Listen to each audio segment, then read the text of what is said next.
देखिए madam, study of gas laws अब आपके लिए ये इम्पोर्टेंट इसलिए है क्योंकि पहली बार ये आएगा क्लास नाइन्थ आईसीएससी में। अभी तो आप क्लास नाइन्थ आईसीएससी में तो आपको आ रहा है, बट ये भाई क्लास इलेवेंथ में फिर से आएगा। आप किसी भी बोर्ड में चले जाइए, सीबीएसई में चले जाइए, महाराष्ट्र बोर्ड में चले जाइए, आईएससी आईसीएससी वाले बोर्ड में चले जाइए, नीट में जब एग्जाम देंगे इसके क्वेश्चन आएगा। तो ये जो टॉपिक है बिल्कुल ध्यान से कर लीजिए। इजी टॉपिक है, एक्चुअली बहुत ही इजी टॉपिक है, इसमें ज़्यादा कोई परेशानी वाली बात नहीं है। थोड़ा भी फोकस करेंगे तो नंबर एकदम सट से निकल जाता है। बात समझ आ गई? ओके। अब स्टार्ट करने से पहले एक दो चीज़ें समझ लीजिए। ये लेक्चर आपने देखा हुआ है, gas laws detailed discussion with animation, तो आपको थोड़ा आइडिया है। ठीक है। और बिफोर वी इवन स्टार्ट मैं आपको पहले ये कॉन्फिडेंस दिला दूं कि आपके दलाल के क्वेश्चंस ऑलरेडी हमने सॉल्व किए हुए हैं। वो 2 साल पहले सॉल्व किए गए। अभी वीकेंड में 2 दिन लगा के आप ये सारे क्वेश्चन सॉल्व कर लीजिए। 50 मिनट का एकदम डिटेल में लेक्चर बताया हुआ।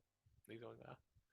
क्लास नाइन्थ में भी आपका फंडे आपके क्लियर हो जाएंगे तो इलेवेंथ में आराम मिल जाएगा। नहीं तो फिर इलेवेंथ में फिर से ये क्या होता है, चाल कौन है, किंग चाल तो नहीं। नहीं समझ में आया? ये आपके रेफरेंस के लिए क्लास इलेवेंथ का सीबीएसई का स्टेट्स ऑफ मैटर यूनिट 5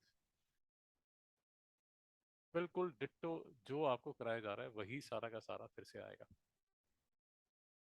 तो अभी समझ लीजिए, अभी टाइम लगा लीजिए, शुरू किया जाए। एक छोटा सा नमोनिक नमोनिक लेके शुरू करेंगे और फिर धीरे धीरे नमोनिक का मतलब ही बताया जाएगा। दिल्ली जाते हो, दिल्ली जाते हो तो दिल्ली में कनॉट प्लेस पता है? अरे वो बड़ी सी गोल सी मार्केट। ठीक है। तो इस बार पिताजी को गोल सी अच्छी सी बड़ी फेमस सी मार्केट है कनॉट प्लेस। ठीक है। और ये लौंडे लबाडे आजकल बीटी का बाइक आता है, बाइक मोटर बाइक है बीटी। पूरी फुल फुल फॉर्म क्या है बाइक की जवाब? बीटी की मोटरसाइकिल है, छोड़िए। और एलवी तो आपको पता होगा, लुई विटॉन, वो तो पता ही होगा, लेडीज हैं तो पता ही होगा, लुई विटॉन। ये जानवर इसको लुइस विटन बोल रहा है, आप तो उसको लुई विटॉन बोलेंगे। तो नमोनिक हमारे लिए बड़ा सिंपल सा है। इस सीपी में कनॉट प्लेस में बीटी की बाइक पर, आप बीटी की बाइक है और उसमें एलवी का बैग लेके घूम रहा है। तो धीरे धीरे ये नमोनिक की जरूरत क्या है ये भी आपको समझ आ जाएगी। 3 लॉ है बेसिकली, वैसे तो 3 4 लॉ है, बट पहला जो करा दिया जाता है वो कराया जाता है चॉल्स लॉ। ठीक है। उसके बाद आता है मिस्टर बॉयल्स लॉ। और उसके बाद एक गाय लुजैक्स लॉ। मेरी बात समझ है? ये अभी आपके सिलेबस में नहीं है, बट सिंपल ही है, 2 मिनट में कर लेंगे। तो ये वाला जो सी लिखा हुआ है यहाँ पर और ये वाला जो बी लिखा हुआ है और ये वाला जो एल लिखा हुआ है, इसका मतलब समझ आ गया? एक चार्ल्स लॉ है, एक बॉयल्स लॉ है, एक गाय लुजैक्स लॉ है। तो वो एल जो है वो लुजैक्स लॉ है। एक और एवोगाड्रोस लॉ भी है, बट मैं वहां तक नहीं है। 3 में थोड़ी सी कंफ्यूजन रहती है, आपको अभी समझ आ जाएगा क्या कंफ्यूजन रहती है। जो चार्ल्स लॉ है ना बेटा, उसमें जो प्रेशर है वो कांस्टेंट रहता है। जो बॉयल्स लॉ है उसमें ना टेम्परेचर कांस्टेंट रहता है। और जो गाय लुजैक्स लॉ है उसमें वॉल्यूम कांस्टेंट रहता है। मेरी बात ही समझ आ रही? दुख क्लेश वेदना यहाँ तक सिंपल सा चैप्टर है, आधे घंटे का ज्ञान मिलेगा। न्यूमेरिकल आपको दिए जाएंगे, सॉल्व न्यूमेरिकल है, आपने करने। वीकेंड में बढ़िया कीजिए, मंडे को दोबारा मिलिए, जो भी आपका डाउट है वो ठीक कर दिया जाएगा। अब एक ना बात समझ लीजिए। Okay. From class eleventh angle समझ लीजिए, नाइन्थ में तो कोई आपको फेल करने की हिम्मत नहीं कर सकता। क्लास इलेवेंथ के एंगल से समझ लीजिए। There is something called a state of matter. State of matter, state of matter बच्चे, इसका मतलब ये होता है कि ओके, मैं आपको समझाने की कोशिश करता हूँ तो 2 मिनट में समझ आ जाएगा। देखिए, अभी हम रहते हैं बॉम्बे। अब बॉम्बे में पता है, एक बार पहले भी आपके साथ डिस्कशन हुई है, नहीं हुई तो आप सुन लीजिए। बॉम्बे में पता है आपको कि जो पानी है वो 100 डिग्री सेल्सियस में बॉयल होता है। क्यों? क्योंकि हम सी लेवल पे हैं। आपको मेरी बात समझ आ गई बच्चे? तो आपके ऊपर जो एटमॉस्फेयर है वो टोटल एक एटमॉस्फेयर आपके सर के ऊपर है। नहीं समझ में आया बच्चे? पक्का? अब यही आप घूमने फिरने मनाली, कुल्लू मनाली, शिमला वो साइड चले जाइए जो कि हाइट पे, तो इतना तो समझ आता है कि वहां पर जो आपके सर पे जो प्रेशर पड़ेगा वो कम पड़ेगा। लेट अस अज्यूम, मैं एक छोटा सा एग्जांपल ले लेता हूँ, मुझे नहीं पता कितना ये ठीक है कितना गलत है, but let us assume 0.9 atmosphere पड़ रहा है। मेरी बात नहीं समझ आई? यहाँ तक बात समझ आएगी? तो बॉम्बे में 100 डिग्री सेल्सियस पे पानी इसलिए बॉयल होता है क्योंकि आपके ऊपर प्रेशर जो है वो 1 एटमॉस्फेयर है। अब आपने ये बात सुनी होगी नहीं सुनी होगी वो छोड़िए। अब लेट अस अज्यूम आप शिमला में पहुंच गए, जहाँ पर क्योंकि आप हाइट पे हो तो आपके ऊपर का जो एयर का प्रेशर है वो कम होगा। लेट अस अज्यूम 0.9 एटमॉस्फेयर है। तो आपको क्या लगता है जो पानी बॉयल होगा वो 100 डिग्री सेल्सियस पे होगा, 110 डिग्री सेल्सियस पे होगा, या 90 डिग्री सेल्सियस पे होगा? क्या लगता है? 110। शिवी तुझे क्या लगता है?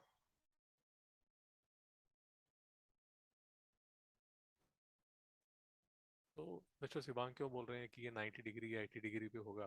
थोड़ा समझने की कोशिश कीजिए। अब आप पे मैंने एक एटमॉस्फेयर का प्रेशर लगाया हुआ है, आपको दबा रहा हूँ मैं एक एटमॉस्फेयर से। तो आप जब तक 100 डिग्री सेल्सियस तक मैं आपको गर्म नहीं करूंगा तो आप मुझे पुश नहीं कर पाएंगे। बट अगर मैं वो प्रेशर डिक्रीज कर दूं, वो प्रेशर मैं 0.9 एटमॉस्फेयर पे ले आऊं, तो फिर तो आप कम टेम्परेचर पे ही आप मुझे पुश कर पाएंगे। नहीं समझ में आया? तो जैसे आप हिल्स में जाते हैं ना तो पानी जो है वो कम टेम्परेचर पे बॉयल होना शुरू हो जाता है। मेरी बात तो समझ आई? अब बात आती है कि इतना बड़ा ज्ञान मैं आपको क्यों दे रहा हूँ, स्टेट्स ऑफ मैटर के लिए इतना बड़ा ज्ञान क्यों दे रहा हूँ? इसलिए दे रहा हूँ कि आप पानी बॉयल कर रहे हैं 100 डिग्री सेल्सियस पे, बट आपकी कजन बैठी है शिमला में, वो जब पानी बॉयल करती है तो late us assume 90 degree Celsius पे ही होना शुरू हो जाता है। तो फिर ये तो बड़ी अजीब सी बात होगी। आप बोलते हैं पानी 100 डिग्री सेल्सियस पे होता है, आपकी कजन जो है वो बोलती है 90 डिग्री सेल्सियस पे होता है। तो फिर साइंटिस्ट ने बोला यार ये तो बड़ी मुसीबत है, ये तो मतलब हमें चीज़ों को डिफाइन करने के लिए एग्जैक्ट बताना पड़ेगा कि क्या क्या कंडीशंस है। मेरी बात नहीं समझ आ रही मुझे? तो यूजुअली हमें 4 कंडीशन चाहिए होती हैं जिससे हमारा काफ़ी काम निपट जाता है। पहली जो कंडीशन होती है वो होती है प्रेशर, दूसरी होती है वॉल्यूम, तीसरी होती है टेम्परेचर, और चौथी जो है ना वो है क्वांटिटी ऑफ मैटर। मेरी बात नहीं समझे? डिटेल में फिर से आप 11th में करोगे, बट अभी समझाने के लिए मेरी बात समझिए फिर से। अगर आप बोलते हैं कि water boils at 100 degree Celsius, तो आप पता क्या बोलना चाहिए आपको साइंटिफिक मैनर से? 100 डिग्री सेल्सियस कितने पे? 1 एटमॉस्फेयर पे। बेटा बात नहीं समझ आई? और आपकी कजन जो है जो 90 डिग्री सेल्सियस बोलेगी वो क्या बोलेगी? At 0.9 atmosphere. बेटे समझ नहीं आया? तो किसी भी मैटर की स्टेट को डिफाइन करने के लिए आपको उसकी कंडीशंस बनानी बहुत जरूरी है। फिर से इसी एग्जांपल से एक और बड़ी प्यारी सी बात समझिए। 100 डिग्री सेल्सियस पे आपकी कजन शिमला में, उसको मिल जाएगी स्टीम, बट आपको 100 डिग्री सेल्सियस में मिल रहा है वाटर। मेरी बात समझ आ रही है? या और क्लियर कर लीजिए, और क्लियर कर लीजिए अगर ये थोड़ा सा वेग लग रहा है। 98 डिग्री सेल्सियस पे आपकी कजन को मिलती है स्टीम, बट 98 डिग्री सेल्सियस पे आपको मिलता है बॉइलिंग वाटर। नहीं समझ में आया? क्योंकि प्रेशर कंडीशंस डिफरेंट है। नहीं समझ में आ रहा? तो ये एक बहुत बड़ा टॉपिक है जो इंजीनियरिंग में बच्चे 2 साल 3 साल 4 साल करते हैं, थर्मोडायनेमिक्स करके। नहीं समझ में आया? थर्मोडायनामिक्स 11th 12th में फिर से करोगे, और अगर इंजीनियरिंग साइड आ गए तो आपको 2 साल 3 साल 4 साल मैकेनिकल इंजीनियरिंग में चले गए तो यही थर्मोडायनेमिक्स डांस करेगी, नहीं समझ रहा। तो कहने का मतलब किसी भी चीज को डिफाइन करने के लिए कुछ कंडीशन जरूरी है, आपको डिटेल में बताना पड़ेगा। It is almost like saying कि क्या नाम है इसका, Sam ji is a very docile girl, let us assume. तो मैं सैम जी को बोलता हूँ कि सैम जी बड़ी डोसाइल गर्ल है। अब भाई मैं तो इसलिए सैम को बोल रहा हूँ ना क्योंकि मैं तो आपको ट्यूशन में ही जानता हूँ, नहीं समझ में आया। अब सैम जी नवरात्रि सेलिब्रेशन में एकदम बढ़िया मतलब डांस कर रही हैं और ये वो और मतलब धूम मचा के रखी हुई है, तो वहां जो आपके दोस्त हैं वो बोलेंगे अरे कोई डोसाइल नहीं है, वो तो मतलब चीखती चिल्लाती है और मतलब ज्यादा गुस्सा है तो दो थप्पड़ भी लगा देती है। आप समझ रहे हैं मेरी बात? तो फिर वो जो कंडीशन है वो नवरात्रि की सेलिब्रेशन की कंडीशन है। या हो सकता है कि आप लेट अस अज्यूम फुटबॉल खेलती हैं, स्टेट लेवल पे फुटबॉल खेलती हैं, वहां जो आपके दोस्त या जो आपके टीम के दोस्त होंगे वो तो बोलेंगे अरे कहाँ डोसाइल है सर, वो तो मतलब लास्ट टाइम तो उसने बच्चे का फ्रैक्चर कर दिया था। आप समझ रहे हैं? क्योंकि कंडीशन डिफरेंट है। Your condition at when you are at tuition and when you are at Navratri celebration and when you are playing state level football is completely different. तो अगर ये बोला जाए कि सैम बड़ी डोसाइल गर्ल है तो ट्यूशन में बहुत डोसाइल है। सैम बहुत एग्रेसिव है, कहाँ, state level football tournament finals में बहुत एग्रेसिव है। तो it is necessary to define. तो उसी तरह वाटर अगर आप बोलते हैं कि 100 डिग्री सेल्सियस पे बॉयल होता है, वो आई थिंक 10 मिनट के भाषण में आपको समझ आ गया होगा कि वो बड़ी वेग सी स्टेटमेंट है, it is not a scientific statement. क्योंकि साथ की जो कंडीशंस है वो तो आपने डिफाइन नहीं की ना कि भैया प्रेशर कितना था। प्रेशर पे भी डिपेंड करता है ना, माउंट एवरेस्ट पे चले जाओगे तो वो जैसे शिवांग बोल रहा है 86-87 पे बॉयल करना शुरू कर देगा, बहुत जल्दी बॉयल हो जाएगा। कॉन्सिक्वेंस ये होगा कि आपके आलू उबलेंगे नहीं या लेट उबलेंगे। भाई बात समझ रहे हो ना? आप जो प्रेशर कुकर रखते हो, जब चीजें आप प्रेशर कुकर में आप बनाते हो तो आप कर क्या कर रहे हो, आप प्रेशर इंक्रीज कर रहे हो। जब आप प्रेशर इंक्रीज करते हो तो चीजें जल्दी बन जाती हैं, बॉयल ज्यादा। फिर से लंबी डिस्कशन है, चलिए वहां नहीं जाते। तो ज्यादा हीट जनरेट होती है क्योंकि प्रेशर कंडीशंस आपने चेंज कर दी है। आप ओपन पैन में बना रहे हैं, ओपन कढ़ाई में, जैसे मम्मी सब्जी जब बनाती है और जब प्रेशर कुकर में बनाती है, तो उसमें कंडीशंस बच्चे आप समझने की कोशिश कीजिए कि आपका ओपन पैन कढ़ाई में जब चीज बनती है तो उसके ऊपर एटमॉस्फेरिक प्रेशर 1 एटमॉस्फेयर होता है। और जब आप वही चीज कुकर में बना रहे हैं तो आप जो प्रेशर है उसको इंक्रीज कर रहे हैं, 1 एटमॉस्फेयर से ज्यादा लेके जा रहे हैं। मेरा ज्ञान समझ आ रहा है, नहीं आ रहा? बेसिकली मैं सारी चीजें आपको सिर्फ इसलिए बता रहा हूँ, थोड़ा डिटेल में हम चलेंगे, सिर्फ इसलिए बताने की कोशिश कर रहा हूँ कि बच्चे, there is something called pressure, volume, temperature, quantity.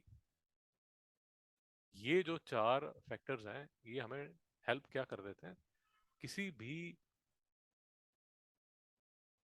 किसी भी मटेरियल की स्टेट को डिफाइन करने में ही हेल्प करता है। Pressure, volume, temperature. अब ये क्वांटिटी ना, दो तरह की क्वांटिटी आपको मिल जाएगी। एक तो हमारी स्टैंडर्ड केजी में चलती है, दूसरी ना मोल में चलती है, मोल में। आपने मोल कंसेप्ट तो अभी तक किया नहीं, जब भी करोगे।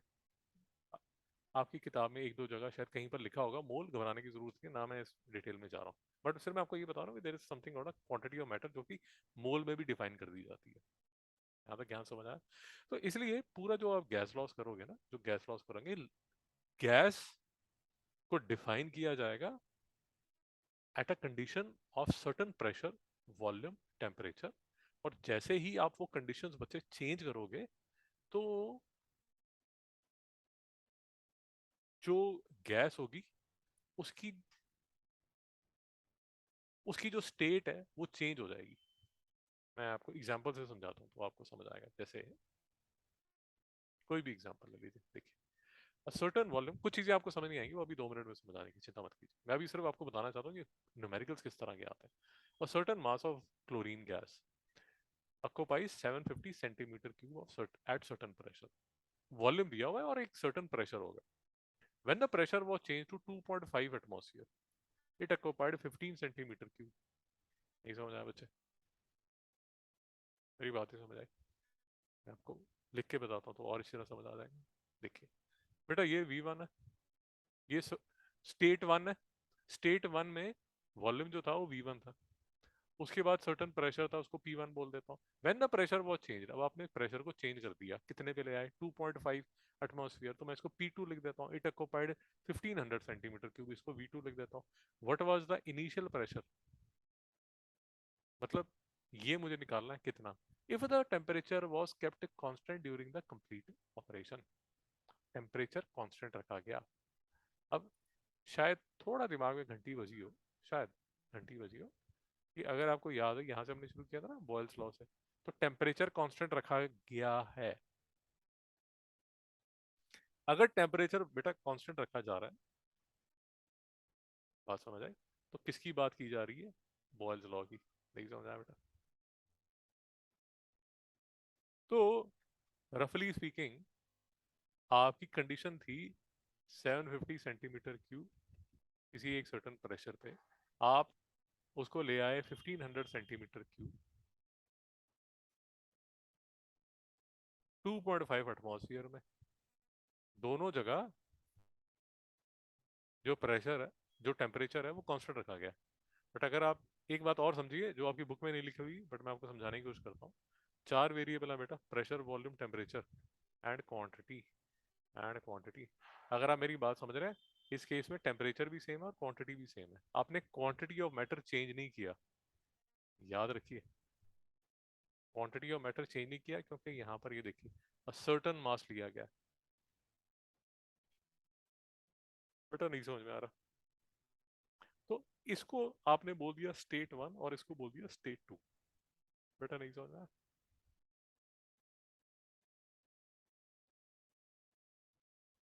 ये तो ज्ञान जो है, ये ऑलमोस्ट 11th लेवल का ज्ञान है। इतनी ज्ञान 9th में जरूरत नहीं है, बट एक साल ही रह गया, थोड़ा ज्ञान ले लोगे तो क्या फर्क पड़ेगा। अब from a examination point of view, पहला जो बेटा इंपॉर्टेंट क्वेश्चन बनता है वो ये बनता है, इसमें ये प्रॉपर्टीज ऑफ गैस है, नो डेफिनेट शेप और volume, high compressibility, exert pressure in all directions, have low densities, diffusibility और मिसिबिलिटी। ये इंग्लिश में बड़ा सिंपल से है, समझ आ रहा है, कर लेंगे। मैं ज़्यादा इस पर टाइम नहीं स्पेंड करना चाहता, एक बार जरूर मैं आपको बता देता हूँ कि from a exam point of view ये प्रॉपर्टीज जरूरी है। तो आपको अगर कोई पूछे कि भैया बता दो तीन प्रॉपर्टीज गैस की, तो उनमें से जो आपको इजी लगती है वो बता दीजिए। कि भैया कोई शेप और वॉल्यूम नहीं होता, ये तो छोटी क्लासेस में 6 7 8 में आप सीख के ही आते हैं, बट मैं आपको बता रहा हूँ कि ये पूछ लिया जाता है 9th में। यूजुअली ये चैप्टर से न्यूमेरिकल आता है। बट एक और क्वेश्चन जो थियोरी में बनता है वो ये क्वेश्चन बनता है, इसके सिवा कोई और क्वेश्चन नहीं बनता। तो भाई गैस कहीं भी छोड़ोगे, जितनी भी जगह उसको दोगे वो सारी की सारी घेर के फैल के बैठ जाएगी। हाई कंप्रेसिबिलिटी है, साइकिल में कभी आपने हवा भरी हो तो आपने देखा होगी कि आप पंप जोर से मारते हो तो गैस पहले इतनी है फिर वो इतनी हो जाती है, अगर पंप से कभी हवा भरी है तो। या देखा तो होगा किसी को भरते हुए, इतना तो नवाबी नहीं चाहिए। Exerts pressure in all directions, आप किसी भी कंटेनर में बेटा, जैसे बलून आपने लिया तो आपने उसमें गैस डाल दी, हीलियम गैस डाल दी या हवा से आपने भर दिया, तो वो कांस्टेंट प्रेशर से वो 3 डायमेंशन में कांस्टेंट प्रेशर से पुश करेगा। Equal and uniform pressure on the walls of the container, समझ आया? लो डेंसिटी होती है बेटा, density of the gas is very low as compare to solid and liquid, solid liquid की ज्यादा होती है। फिर gases diffuse readily when kept in contact with one, completely forming a homogeneous mixture। ये थोड़ा सा टेक्निकल है, बट घर में आप हर रोज देखते हो, अगर किचन में सब्जी बन रही है तो आप अगर बाहर बालकनी में भी खड़े हो तो पता चल जाता है कि मम्मी बता देती है कि भाई चावल पक गए हैं, अब जाके उसको गैस को बंद कर दो। समझ आ रहा है ना? या अगर आपने अगरबत्ती जलाई है, पूजा पाठ में यकीन रखते हैं तो अगरबत्ती जलाए तो पूरे घर में वो फैल जाती है। या पूजा पाठ में नहीं ध्यान रखते भाई, वो मस्कीटो रेपलेट तो लगाते ही होगे, उसकी जो खुशबू है वो पूरे घर में फैल जाती है। या वो भी नहीं करते तो परफ्यूम तो लगाते हो, डीओ तो लगाते हो। सो अगर बेडरूम में कोई डीओ लगाता है और आप 4 BHK में रहते हो तो बाहर जाके हॉल में पता चल जाता है कि सैम जी घूमने जा रही है। समझ आया? तो इसको बोला जाता है बेटा डिफ्यूजिबिलिटी। नहीं समझ में आया? डिफ्यूजिबिलिटी, डिफ्यूजिबिलिटी का मतलब ये होता है, मतलब कि अगर यहाँ आपने अगरबत्ती जलाई है तो विद इन 5 मिनट्स ये from high concentration to low concentration वाला जो एरिया है उसमें गैस अपने आप जाना शुरू कर देती है। नहीं समझ में आया? अब कहने को ये बात बड़ी सिंपल सी लगती है, बट अगर आप थोड़ा सा इसको थोड़ा थोड़ा सा और अप्रिशिएट करें तो आपके घर में चेयर पड़ी हुई है। चेयर तो अपने आप हिलते हिलते बेडरूम में नहीं चली जाती चली गई तो आप भूत भूत चिल्लाओगे। मेरी बात समझ आ रही है? पर गैस का क्या है, हम उसको मान के चलते हैं कि हाँ ये तो होता ही है। बट यही इमेजिन कीजिए कि यहाँ 6 चेयर बेड पड़ी है और बेडरूम में कोई नहीं है और 6 में से एक चेयर वहां से तो क्या करोगे? समझ आ रहा है कि भैया अगर सॉलिड्स में भी ऐसा होता है कि 6 चेयर है तो हर कमरे में एक एक चेयर जाके बैठ जाएगी, तो मतलब भूत भूत चिल्लाना शुरू कर देंगे ना। तो from this point of view, ये जो फॉर ग्रांटेड हम लेते हैं कि डिफ्यूज रेडिली, वो गैसेस में ही है। नहीं समझ में आया? लिक्विड्स में अगर आपको याद होगा, कन्वेक्शन करंट करके शायद ज्योग्राफी में आप करते हो, मैं वहां जाके डांस नहीं करना चाहता, बट वहां भी कुछ ना कुछ ऐसा हिसाब किताब चलता है। यहाँ तक समझ आ गया? तो ये जो ज्ञान दिया गया बेटा, टेम्परेचर प्रेशर वॉल्यूम, और आपको बता दिया गया, तो पीवीटी, पीवीटी बोला जाता है। और इसके साथ जो बात सर ने नहीं की है वो बात है कि एक साथ में क्वांटिटी भी रहती है। सर ने उसकी बात नहीं की। नहीं समझ में आया? शांति है यहाँ पर। अब हमारे लिए जो एग्जामिनेशन पॉइंट ऑफ व्यू से बेटा बहुत जरूरी है, पहला ये कि जो टेम्परेचर है वो किस में मेजर होता है, डिग्री सेल्सियस में और केल्विन में। ये बेटा कन्वर्जन डाल देते हैं कि आपको डिग्री सेल्सियस में होगा और बोलेंगे केल्विन में कन्वर्ट कर दो। एक नंबर का क्वेश्चन आ जाता है। दूसरा, ये जो दो बेटा है, ये अभी तो नहीं आपसे पूछे जाते, बट क्लास 10th में आप जाओगे स्टोकोमेट्री करोगे तो ये फिर से मुसीबत आपके लिए बड़ी हो जाएगी। तो अभी समझ लो, बच्चों को नहीं समझ आता, 10th में भी नहीं समझ आता, 11th में भी नहीं समझ आता। क्या क्या समझना है इसमें, जो कन्वर्जन है वो बहुत जरूरी है। 1 सेंटीमीटर क्यूब बेटा 1 ml के बराबर होता है।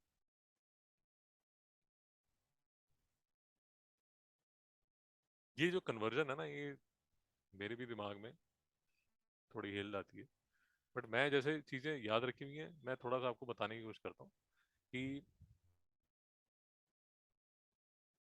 ये 1 लीटर की बोतल होती है। यूजुअली हमारे घर पे जो बॉटल्स होती हैं, जैसे दूध की बोतल, अगर आपने ग्लास बॉटल में अगर आपके घर पे दूध आता है तो वो 1 लीटर की बोतल होती है, स्टैंडर्ड 1 लीटर। या आपके घर में जो ऑयल यूज होता है, किचन में जो ऑयल यूज होता है, वो स्टैंडर्ड 1 लीटर की बॉटल्स में यूज होता है। तो 1 लीटर हमारे दिमाग में जल्दी बैठ जाता है। अब 1 लीटर में 1000 ml होते हैं। मेरी बात समझ आई? और मैंने थोड़ा अपने दिमाग में ऐसा करके बिठा के रखा हुआ है कि 1 सेंटीमीटर तो आपको स्केल में दिखता है, तो जो 1 सेंटीमीटर है, 1 सेंटीमीटर क्यूब, वो 1 ml के बराबर है। नहीं समझ में आया? क्यूब समझ लीजिए सेंटीमीटर का, इतना इतना इतना छोटा सा cube, whose each side is 1 centimetre. Imagine कर पा रहे हैं? नहीं कर पा रहे?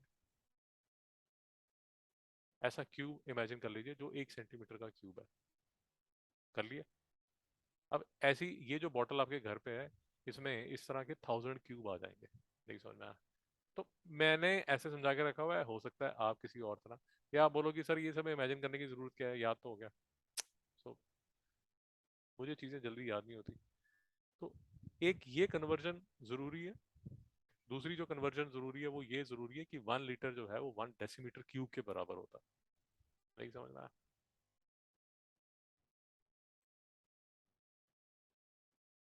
ये कन्वर्जन क्लास 10th में आईसीएससी में स्टोकोमेट्री के न्यूमेरिकल करोगे, उसमें ये बहुत काम आएगा।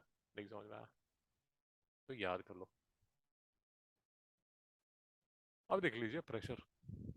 अब प्रेशर में भी थोड़ी सी मुसीबत ये है कि 3 4 यूनिट्स घूमते हैं, तो इसलिए प्रेशर भी थोड़ा तसल्ली से एक बार समझ लीजिए।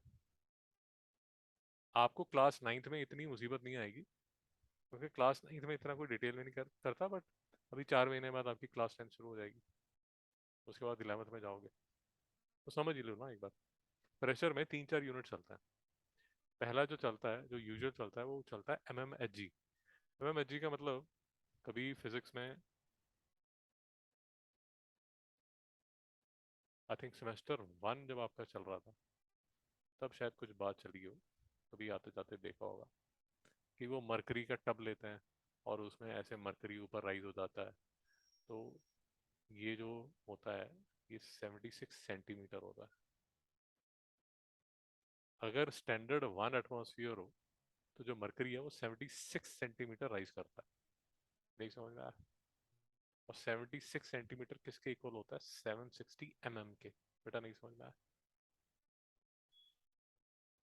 तो 1 एटमॉस्फेयर, या तो 1 एटमॉस्फेयर लिख दिया जाता है, या 76 सेंटीमीटर एच जी लिख दिया जाता है, या 760 mm एच जी लिख दिया जाता है। बेटा नहीं समझ में आ रहा? मैं फिर से बोल रहा हूँ, नाइन्थ में इतनी मुसीबत नहीं है, बट 1-2 साल में बड़ी मुसीबत बन जाएगी। यहाँ तक समझ आ गया? एक और जो यूनिट यूज होता है बेटा, वो यूज होता है टॉर। साइंटिस्ट थे टॉर से, उनके नाम पे है टॉर। और 1 mm एच जी जो है वो 1 टॉर के बराबर होता है। नहीं समझ में आया? तो इसका मतलब, अगर किसी दुष्ट अध्यापक ने 760 टॉर लिखा हुआ है, मेरी बात समझ आ रही? क्योंकि 1 mm एच जी जो है वो 1 टॉर के बराबर है, तो 760 टॉर शिवांग कितने एटमॉस्फेयर के बराबर होगा? कितने एटमॉस्फेयर के बराबर होगा? 1 एटमॉस्फेयर के। नहीं समझ में आया?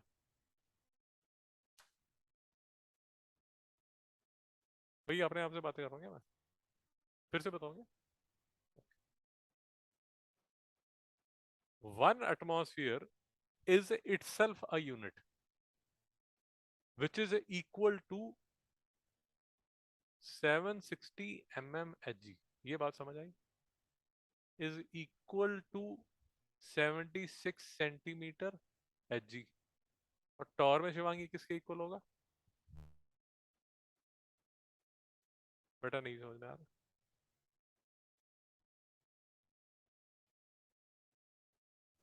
शाबाश, शाबाश। क्योंकि 1 mm Hg 1 टॉर के बराबर है। नहीं समझ आया बेटा? मैं आपको सिर्फ ये बताने की कोशिश कर रहा हूँ कि 1 atmosphere is itself, atmosphere is itself a unit of pressure. So for example, आप न्यूमेरिकल्स में देखेंगे लिखा होगा कि जो प्रेशर है वो 4 एटमॉस्फेयर है। इसका मतलब ये हुआ कि जो आपके बाहर एटमॉस्फेयर, अभी बॉम्बे में जो बाहर एटमॉस्फेरिक प्रेशर है उससे 4 गुना ज्यादा। So atmosphere is itself a unit. नहीं समझ में आया मेरी बात? सर ने बक्स दिया यहाँ पर, अभी बार नहीं यूज किया। एक एक और यूनिट है जिसका बार है। ये शायद फिजिक्स में प्रेशर में आपने देखा था। याद आया नहीं यार? वो वाला जो चैप्टर था ना, pressure is equal to force per unit area, वहां पर ये लिखा था। नहीं समझ में आया? और बात अभी भी नहीं खत्म हुई। एक और यूनिट जो यूज किया जाता है वो पास्कल है। ये मैं रायता नहीं फैलाना चाहता, केमिस्ट्री में नहीं है, बट कहीं ना कहीं तो देखोगे। यहाँ तक शांति। मैं किस लिए थोड़ा आराम से चल रहा हूँ और डिटेल में आपको बताने की कोशिश कर रहा हूँ, क्योंकि यही चीजें सारी की सारी फिर से आएंगी। लिखा होगा।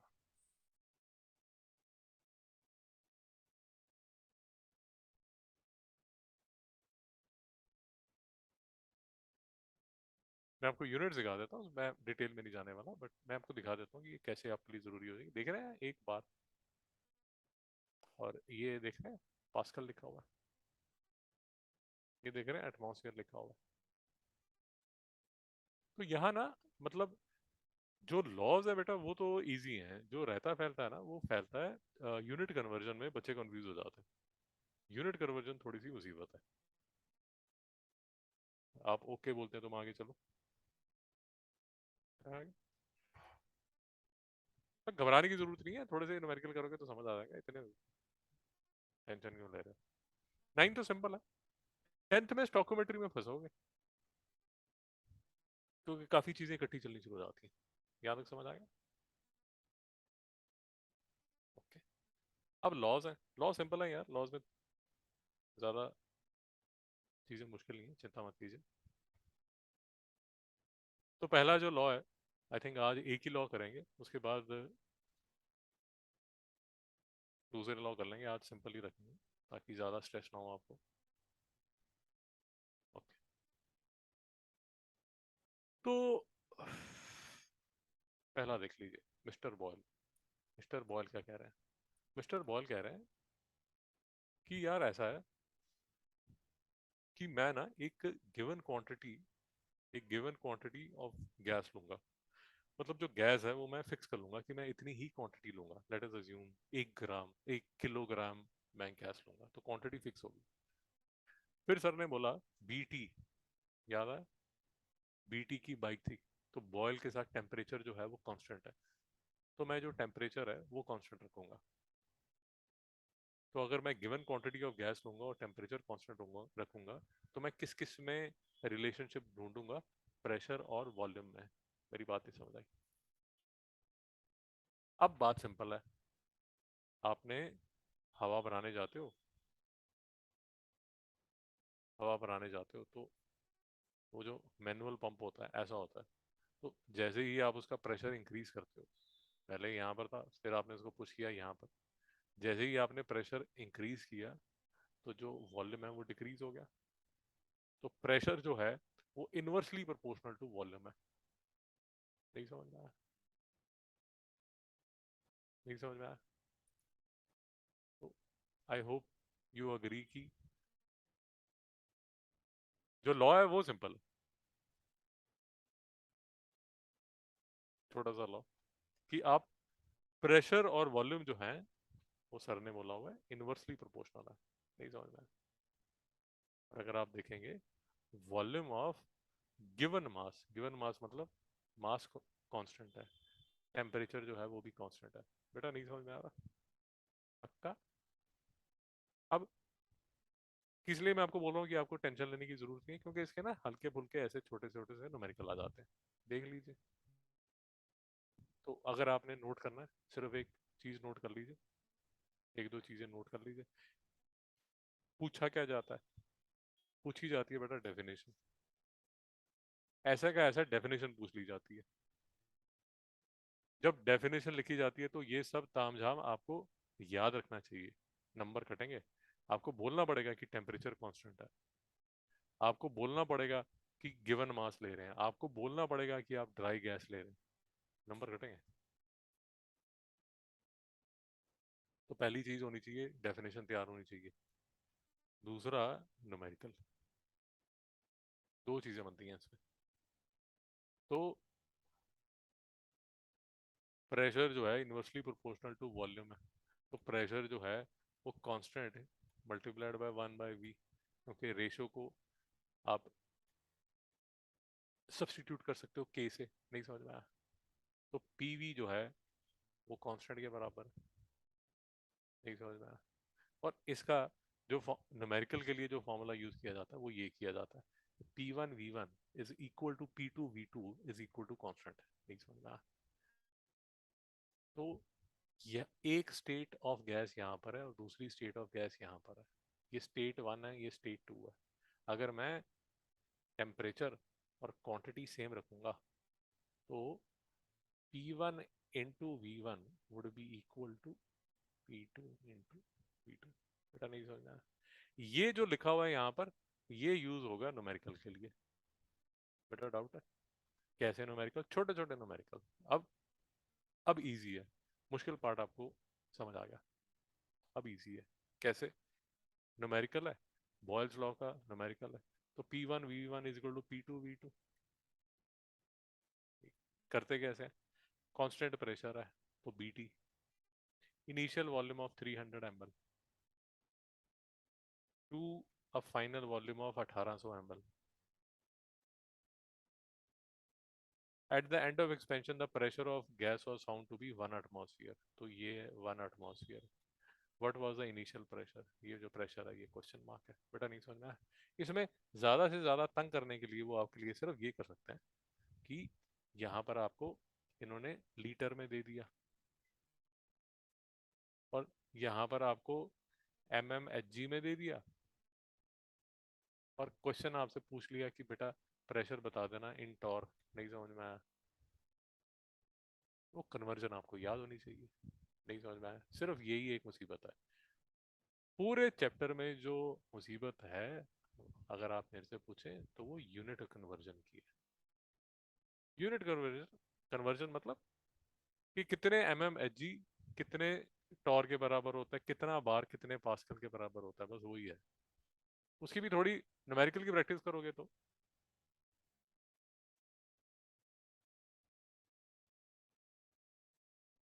वो भी क्लियर हो जाएगा। बहुत मुश्किल है। ज्यादा से ज्यादा एक और जो मुश्किल क्वेश्चन बना देते हैं, तो यूनिट कन्वर्जन में थोड़ा सा क्वेश्चन डिफिकल्ट कर देंगे। या मैं आपको एक और टाइप ऑफ क्वेश्चन भी दिखा देता हूँ जो जिसमें थोड़ा सा ये ज्ञान पट्टी थोप देते हैं। उसमें परसेंटेज चेंज में क्वेश्चन बना देते हैं, जैसे ये लिखा है ना, so that it occupies a volume which is 80% the original volume. भाई नहीं, मेरी बात समझ आ रही है?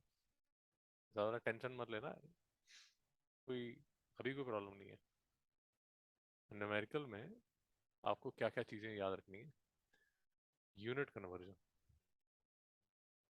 कि दोनों तरफ जो यूनिट्स हैं वो सेम होने चाहिए। मेरी बात नहीं समझ आ रही?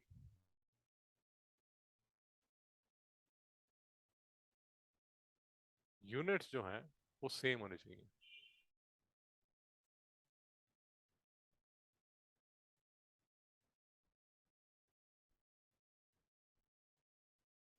दूसरा, परसेंटेज वाले क्वेश्चंस, मतलब परसेंटेज वाला फॉर्मूला ऐसा होगा कि the pressure was increased by 20% या the volume was decreased by 40%। वो बीच में थोड़ा सा परसेंटेज का तमाशा कर देता है। नहीं समझ में आया? तो बॉयल्स लॉ तो बहुत ही सिंपल है। ये तीन इसके न्यूमेरिकल कर लिए आपने, ठीक है? मेरी बात समझ आई? ये तो अपने पास है ही है। आ, ये सारे न्यूमेरिकल्स आपके में हैं ही हैं, 50 मिनट के। ये दलाल के क्लास 9th के ही हैं, चिंता मत कीजिए, वो तैयार है आपके लिए।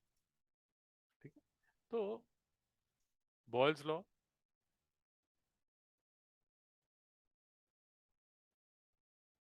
जब आप क्वेश्चन करेंगे,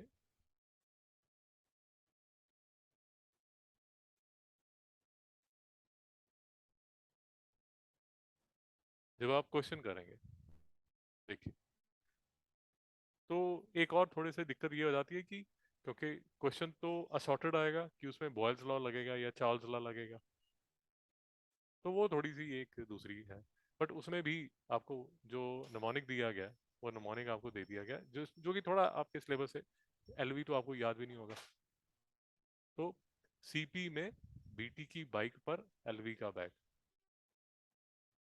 तो अगर प्रेशर कांस्टेंट है तो चार्ल्स लॉ है, अगर टेम्परेचर कांस्टेंट है तो बॉयल्स लॉ है। आपने किया नहीं है, बट इतना तो समझ आ गया होगा कि अगर एक बार प्रेशर कांस्टेंट है, दूसरी बार टेम्परेचर कांस्टेंट है, तो वॉल्यूम भी कांस्टेंट होगा, कभी ना कभी तो होगा। तो एक तीसरा लॉ भी होगा। वो तीसरे लॉ में जिसमें वॉल्यूम कांस्टेंट होता है, वो गाय लुजैक्स लॉ होता है। नहीं समझ में आया? यहाँ तक शांति है? तो असॉर्टेड न्यूमेरिकल जब आएंगे, असॉर्टेड न्यूमेरिकल्स का मतलब ये हुआ बच्चे, जैसे यहाँ पर लिखा हुआ है एज्यूमिंग टेम्परेचर कांस्टेंट, तो टेम्परेचर कांस्टेंट वाला बॉयल्स लॉ होता है। तो उसमें जो न्यूमेरिकल बनेगा वो ये बनेगा, P1 V1 is equal to P2 V2। नहीं समझा बेटा? अब इसमें एक बात याद रखिए, थोड़ा समझ लीजिए 2 मिनट लगा के। The pressure of a gas having volume 1000 cc originally occupying 1500 cc at 720 mmHg। देखिए, आपको समझ आता नहीं आता, या न्यूमेरिकल करेंगे तो खुद ही रियलाइज हो जाएगा। राइट हैंड साइड में सीसी और mmHg है, तो लेफ्ट साइड में सीसी है, तो आपका जो प्रेशर जो आंसर आएगा वो mmHg में आएगा। नहीं समझ में आया? उसको बार या पास्कल या टॉर बेवकूफ़ी करने की कोशिश मत कीजिए। जो आपकी राइट साइड में mmHg का प्रेशर है, वही लेफ्ट साइड में mmHg का प्रेशर आएगा। बेटा नहीं समझा? हाँ, जो मैं आपको न्यूमेरिकल्स यूनिट्स और ये सब बता रहा था, वो यहाँ पर आ जाता है। अब ये देखिए, इतनी अकल होनी चाहिए। एक साइड जो वॉल्यूम है वो लीटर में चल रहा है, दूसरी साइड डेसीमीटर क्यूब में चल रहा है। कन्वर्जन आपको आनी चाहिए कि लीटर डेसीमीटर क्यूब में कैसे कन्वर्ट होता है। इंसिडेंटली लीटर और डेसीमीटर क्यूब की सबसे सिंपल कन्वर्जन है कि 1 लीटर 1 डेसीमीटर क्यूब के बराबर होता है। एक ये सिंपल है और दूसरी ये सिंपल है कि 1 ml जो है वो 1 सेंटीमीटर क्यूब के बराबर होता है।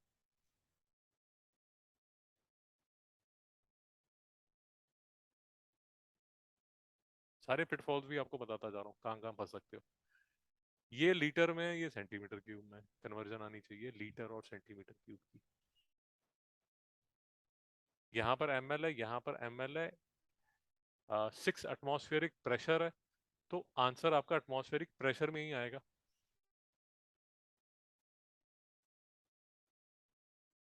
सेंटीमीटर क्यूब है, ये जो सीसी है ये सेंटीमीटर क्यूब ही है, कंफ्यूज नहीं होना। सीसी सेंटीमीटर क्यूब ही है एट 5 एटमॉस्फेरिक प्रेशर। नहीं समझ में? I think as a homework आप ये कर सकते हैं, ये एज अ होमवर्क कर सकते हैं। अच्छी बात समझ आ रही है?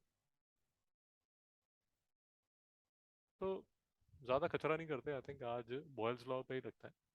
मैं आपको सिर्फ एक बार छोटा सा एक ट्रेलर दिखा देता हूँ। चार्ल्स लॉ है, इसकी डेफिनेशन थोड़ी सी टेढ़ी है, तो अभी मैंने आज नहीं शुरू कराया, 10 एक मिनट लगा के डेफिनेशन समझनी पड़ेगी, क्योंकि डेफिनेशन आ जाएगी एग्जाम में कि चार्ल्स लॉ बताओ। न्यूमेरिकल फिर से आसान है, डेफिनेशन समझेंगे। कुछ लिखा हुआ है 127 1/273 ऑफ ओरिजिनल वॉल्यूम करके कुछ लिखा हुआ है, समझने की कोशिश करेंगे। कल आपका स्कूल है क्या? कितने बजे आओगे वापस? फिर आपका डांस वाला शुरू हो जाएगा कितने बजे? ठीक है, ठीक है, कल तो पॉसिबल नहीं। ओके, तो चार्ल्स लॉ कर लेंगे नेक्स्ट क्लास में, मंडे को मिलेंगे।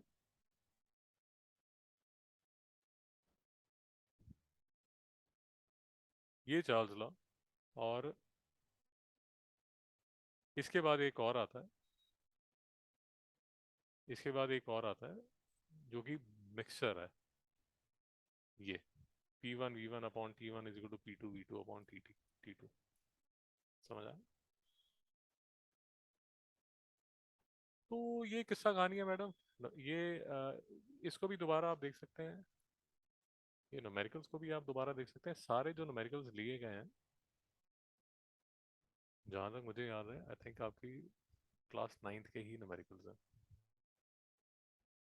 हाँ, क्लास नाइन्थ के न्यूमेरिकल्स है, उसमें थोड़ा सा जो मिसिंग पार्ट है वो कौन सी एक्सरसाइज से लिया गया है वो मैं थोड़ा उसमें सेटिंग कर देता हूँ नीचे टाइम स्टैम्प लगा डाल के। जैसे ये क्वेश्चन जो है वो क्लास नाइन्थ का ही है। अ,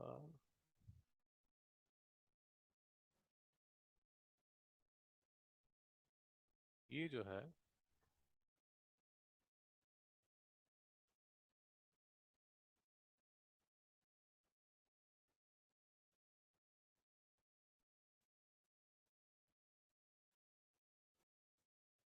देख रहा हूँ ये कौन सा क्वेश्चन है। ये देखना पड़ेगा एक बार, ये आपके क्लास लिखा तो है क्लास नाइन्थ का ही। मैं चेक कर लेता हूँ क्लास नाइन्थ का है भी है या नहीं है।